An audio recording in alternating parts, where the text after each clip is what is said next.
Hey guys, love, peace, and hair grease. First and foremost, thanks for the overwhelming amount of support. I've gotten the subscribers, the likes, the views. I really appreciate you guys actually tuning in and enjoying the experiences me and my clients have together. When I tell you that this is the beginning, know to believe that, and I hope that you stay tuned for more in the future. Don't forget to like, comment, and subscribe. Thank you again. Let's jump right into it. I would definitely love to start with the questions that you guys asked in the comments below. It seems like you guys are mostly interested in which products I use. Even with my dying last breath as a hairstylist, I will be praising the 21-in-1 Rose Water by L'Oreal.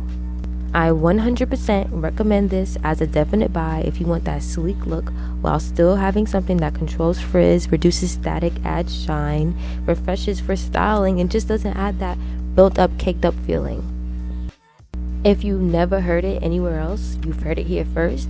Nobody likes that greasy feeling in their hair. So the next product that is part of the Holy Trinity as a hairstylist. Let's see if you guys can guess. If you know, you know. If you don't, it is the Shine and Jam Extra Hold Yellow or Orange bottle. Guys, if you want those clean, crispy, neat looking parts, this is the #1 essential you should have in your products as a braider, as a hairstylist.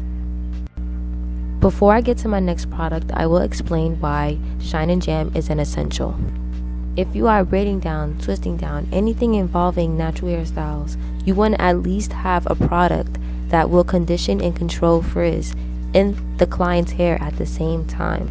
The next product is Pure Gel, and it's definitely there to be more applied to the scalp. It is very important that you guys differentiate the two types of jams that I am listing here.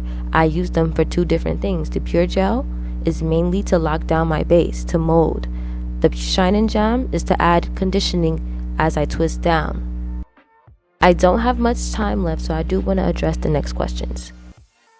This is a unisex hairstyle, guys. This client here is a woman and my other client was a man. I also support any hair texture out there. Thin hair, thick hair, frail hair. If you have any type of hair that you feel does not fit what you see in the video, then apply to what's necessary to your hair. If you want my advice, of course, leave a comment below, and I'm always willing to get back to you guys so we can spark up a conversation about what are your hair interests. Before I forget, I do want to speak on adding extensions to the hair. As you can see here, guys, I'm looping the video in the background so you guys can see my hand movement and how I add the hair and twist it at the same time. As you are doing that, you also have to remember how many exact pieces you add of hair to the client's head so you can keep that consistency going around the whole head. Also, guys, pay attention to how I twist my hand under to tuck the extension hair into the twist itself. So as I'm twisting down, it looks like a natural hair twist. That's the point. I'm going to keep playing back the video, guys. I need you to study it. I need you to study my hand movements so you can perfect the invisible locks. I'm showing you how to do it. By all means, this is just my way to do it, the Mad Max way to do it. Everybody else has their own way. You might feel comfortable with this way, and I definitely recommend it for the most natural look. It lasts in the long run. The person that in the first video still has the style till today, and it still is going strong, guys. Once again, just thank you for tuning in. I have more to offer. If you guys are interested, just leave a comment and let me know what you guys want. I'm all for it. If you have any questions, I'm open to conversation.